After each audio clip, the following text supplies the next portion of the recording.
Hello friends, welcome to GK study. स्वागत है आप सभी का एचपी जीके 2025 की एक नेक्स्ट क्लास में, जिसमें हम जो है वो पार्ट 6 डिस्कस करने वाले हैं टफेस्ट क्वेश्चंस का। और आपको कुछ नहीं करना है, 10 में से आपके कितने नंबर बने हैं ये कमेंट करके जो है वो आपको बताना है। तो बिना किसी देरी के, मेरा नाम है राहुल गुप्ता, आप देख रहे हो जीके स्टडी। आगे बढ़ने से पहले थोड़ी सी जो है वो खुद की प्रमोशन कर लेते हैं। एचपी जीके बैच हमारा चला हुआ है एडवांस लेवल का, जीरो टू हीरो सीरीज जो यूट्यूब पे चली हुई थी उसको कंटिन्यू कर रहे हैं। फुल वीडियो कोर्स आपको मिलेगा। एक बार आप डेमो चेकआउट कर लेना, डिस्क्रिप्शन में ऐप का लिंक दिया गया है, उसको डाउनलोड करके पेड कोर्सेज वाले सेक्शन में जाना। HP geography, history, polity, art and culture, budget, economic survey जैसे ही आएगा अभी, ठीक है, सारी कुछ चीजें आपको उसमें जो है वो बताई जाएगी। ठीक है, तो एक बार डेमो चेक कर लेना। तो सबसे पहले क्वेश्चन को डिस्कस करते हैं। देखिए यहां पर दिया गया है कांगड़ा क्षेत्र, यानी कि जो कांगड़ा का एरिया था, और उसमें आने वाले प्रमुख यात्री, यूरोपियन यात्री, और उनके ईयर दिए गए हैं, जैसे कि थॉमस कॉरियार्ड 1615, थेविनोट 1666, फोस्टर 1935 और मूरक्राफ्ट 1832। इनमें से आपको बताना है कितने जो पेयर हैं, ठीक है, वो आपके यहां पर सही हैं। एक सही है, दो सही है, तीन सही है, या फिर आपके जो है वो सारे ही सही है। कितने पेयर इसमें से सही है? तो इसका जो सही आंसर है वो है आपका 4, यानी कि ऑल ऑफ द एबव, सारे ही पेयर जो है वो यहां पर सही है। अब आपको ये सारे ही याद रखने हैं कि जो थॉमस कोरियार्ड था वो 1615 में आया था, उसके बाद जो थेविनोट था वो 1666 में आया था, और उसके बाद 1935 में फोस्टर आया था, और उसके बाद 1832 में जो है, मतलब बात तो नहीं, मतलब 1832 में आपका जो है वो मूरक्राफ्ट आया था। इसके साथ साथ कई बार क्या होता है कि क्रोनोलॉजिकल ऑर्डर पूछ लिया जाता है कि भाई सबसे पहले कौन आया था और उसके बाद कौन आया था। तो 1615, 1666, 1832, 1935, बढ़ते क्रम में, घटते क्रम में, ठीक है, डिसेंडिंग और असेंडिंग ऑर्डर में, ये सारे तरीके से क्वेश्चन पूछे जाते हैं। और जो पहले से एग्जाम देते आए हैं उनको अच्छे से पता भी होगा भाई, इसी तरीके के क्वेश्चन पूछे जाते हैं, तो ये भी आपको याद रखना है। बाकी थॉमस कोरियार्ड 1615 में आया था, थेविनोट 1666 में, फोस्टर 1935 में, और मूरक्राफ्ट आया था 1832 में। एक और चीज मैं आपको एक्स्ट्रा इंफॉर्मेशन थोड़ी सी दे देता हूं। जो आपका फोस्टर था प्लस आपका जो मूरक्राफ्ट था, ठीक है, ये दोनों कांगड़ा के बाहरी एरिया में आए थे, कभी भी जो है वो कांगड़ा नहीं आए। क्या बोलने का मेरा मतलब कि अब मान लीजिए कांगड़ा रियासत तो बहुत बड़ी थी ना, ठीक है, और उसके बीच में कांगड़ा छोटी सी जगह होगी, ठीक है, तो ये कभी कांगड़ा नहीं आए, बाकी उससे बाहर बाहर से जो है वो निकले थे। बाकी सभी कांगड़ा भी आए थे। तो फोस्टर और मूरक्राफ्ट के बारे में जो है ये आपको चीजें जो है वो याद रखनी है। आई होप पहला क्वेश्चन आपका सही हुआ होगा। ठीक है। अच्छा, कुछ बच्चे जो है वो शर्माते हैं कि भाई किस तरीके से जो है हम अपने नंबर जो है वो यहां पर कमेंट करें, 10 में से कितने बने, या फिर हो सकता है कि वो इतने ज्यादा बिजी हों कि उनसे नंबर कमेंट ना होते हो। बट जो भी कर रहे हैं बहुत अच्छी बात है, मुझे पता लगता है कि आपकी तैयारी जो है वो कितनी है। अगला क्वेश्चन है आपका, याने उत्सव का संबंध हिमाचल प्रदेश के किस क्षेत्र से है? याने उत्सव के बारे में यहां पर पूछा गया है। ठीक है जी, याने, YANA, ठीक है, यानी उत्सव का संबंध हिमाचल प्रदेश के किस क्षेत्र से है? पांगी से है, स्पीति से है, केलांग से है, या फिर ये सभी? तो इसका जो सही आंसर है वो है आपका स्पीति। ठीक है, लाहौल एंड स्पीति भी आ सकता है, स्पीति भी आ सकता है, ये दोनों ही आपको याद रखना है। पहला पॉइंट क्या याद रखेंगे कि जो आपका जून मंथ में ये आपका सेलिब्रेट किया जाता है, जून मंथ का जो सेकंड वीक आता है उसमें इसका जो है वो सेलिब्रेशन किया जाता है।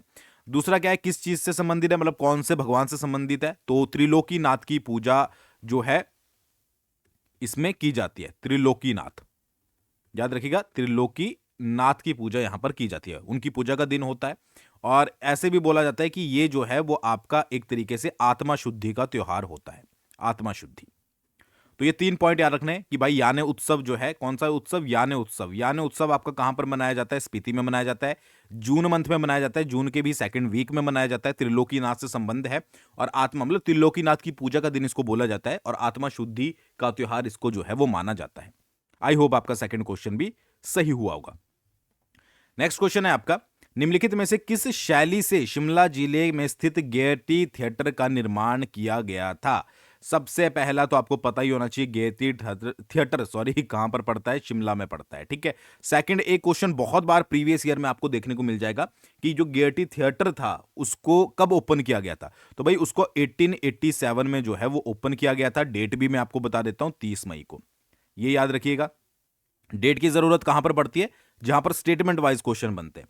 और उसके बाद अगर बात करें शैली की, तो पहाड़ी शैली, गौथिक शैली, पैगोडा शैली या भवन शैली, कौन सी शैली से बनाया गया है? तो भाई गौथिक शैली से जो है वो उसका निर्माण किया गया है। तीसरे पॉइंट पर जो है ये बन गया। तो 3 इंपॉर्टेंट क्वेश्चन आपको गेयटी थिएटर से याद रखने। एक और चौथा बता देता हूं, अगर आपसे पूछ लिया जाए कि भाई कौन से डिपार्टमेंट के अंडर जो है ये आता है, तो department of language art and culture, जो हिमाचल प्रदेश का लैंग्वेज आर्ट एंड कल्चर वाला डिपार्टमेंट है, उसके अंडर जो है वो आपका गेयटी थिएटर आता है।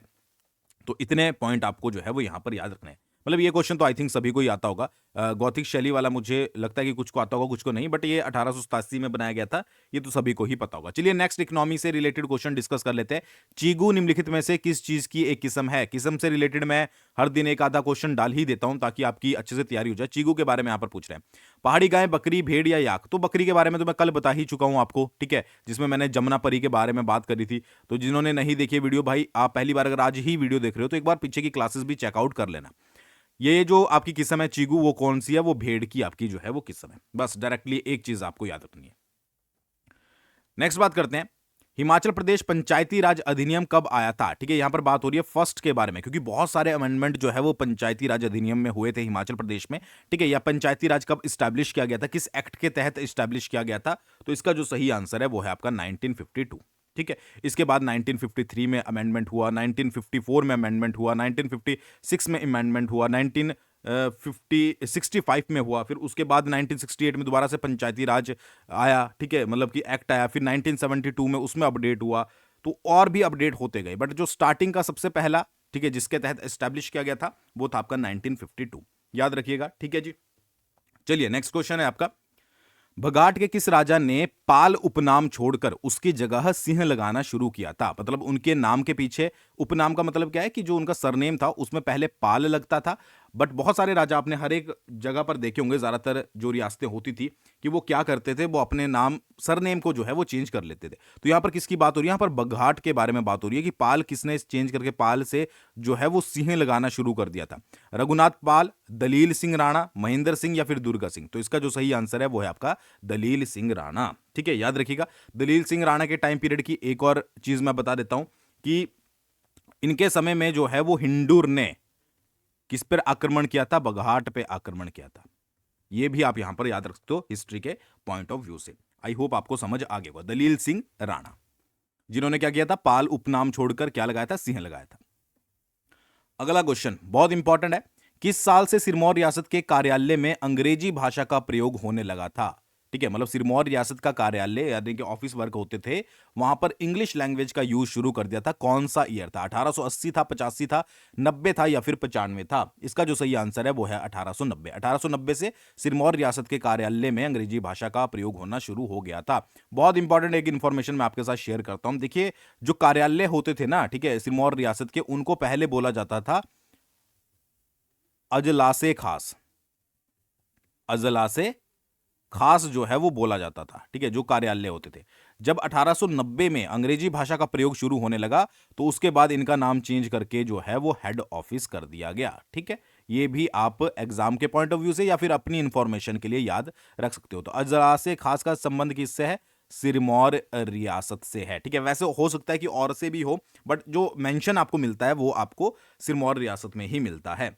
ठीक है, तो इसका नाम चेंज करके हेड ऑफिस कर दिया गया था और 1890 से जो है वो अंग्रेजी भाषा का उपयोग होना शुरू हो गया था। चलिए नेक्स्ट क्वेश्चन आपका हिस्ट्री से देख लेते हैं। सुकेत के इतिहास में सबसे पहले मुगलों का उल्लेख किस राजा के समय में मिलता है? ठीक है, मतलब कि कौन सा राजा था सुकेत का जिसके हिस्ट्री जब आप पढ़ते हो तो सबसे पहले आपको मुगलों का उल्लेख मिलता है? श्यामसेन, जीतसेन, रामसेन या इनमें से कोई नहीं? तो इसका जो सही आंसर है वो है आपका श्यामसेन। श्यामसेन के समय आपको सबसे पहले सुकेत रियासत में मुगलों का उल्लेख मिलता है। एक क्वेश्चन और भी बन सकता है कि श्यामसेन जो है वो नूरपुर के किस राजा का समकालीन था? समकालीन का मतलब कि जब श्यामसेन राज कर रहा था तो उधर जो है वो नूरपुर में वही राजा जो है वो आपका राज कर रहा था। तो जगत सिंह, याद रखिएगा, जगत सिंह। जगत सिंह जो है वो आपका नूरपुर का राजा था और दोनों ही समकालीन थे। ठीक है, एक और चीज भाई, दिल्ली में इसको जो है वो श्यामसेन को बंदी भी बनाया गया था। तो ये सारी चीजें मैं पहले बता चुका हूं, ऑलरेडी आपको पढ़ा चुका हूं, तो ज्यादा डिटेल में यहां पर डिस्कस नहीं कर रहा हूं। तो श्यामसेन आपको याद रखना है कि सुकेत के इतिहास में सबसे पहले मुगलों का उल्लेख मिलता है, जो वो किसके समय में मिलता है? वो यहां पर श्यामसेन के समय में मिलता है। नेक्स्ट क्वेश्चन आपका, किस जिले के दस्ताने और मोजे हाल ही में ही बर्लिन प्रदर्शनी के लिए चुने गए थे? करंट अफेयर का क्वेश्चन 2024 का। ठीक है, कि कौन सी जिले के दस्ताने और मोजे बर्लिन प्रदर्शनी, बर्लिन जर्मनी में पड़ता है, ठीक है, पता ही है आपको, वहां पर चुने गए थे। चंबा के, किन्नौर के, लाहौल स्पीति के, तो मंडी के। तो मुझे पता है कि 99% स्टूडेंट को पता होगा आंसर इसका कि लाहौल स्पीति जो है वो इसका आंसर है। क्यों पता होना चाहिए? क्योंकि लाहौल स्पीति के जो दस्ताने हैं प्लस मोजे हैं उनको 2019 में जीआई टैग भी दिया गया था। तो ये जीआई टैग भी दिया गया था 2019 में। क्वेश्चन ये भी बन सकता है कि भाई लाहौल स्पीति के दस्ताने और मोजे हाल ही में ही बर्लिन प्रदर्शनी के लिए चुने गए थे, ठीक है, तो उनको कब जो है वो जीआई टैग दिया गया था? तो 2019 में उनको जीआई टैग दिया गया था। तो लाहौल स्पीति से आपको ये याद रखना है। आई होप आपको समझ आ गया होगा। लास्ट पर not the list, Himachal Pradesh के किस जिले में हाल ही में ही मांडव्य, ये मांडव्य है, महोत्सव का आयोजन पहली बार किया गया था? पहली बार हिमाचल प्रदेश में मांडव्य महोत्सव का आयोजन किया गया था, तो वो किया गया था मंडी में, ठीक है। मंडी को बोला जाता है आपका, क्या बोला जाता है? छोटी काशी। छोटी काशी जो है वो मंडी को बोला जाता है। तो वहां पर मांडव्य महोत्सव का आयोजन किया गया था।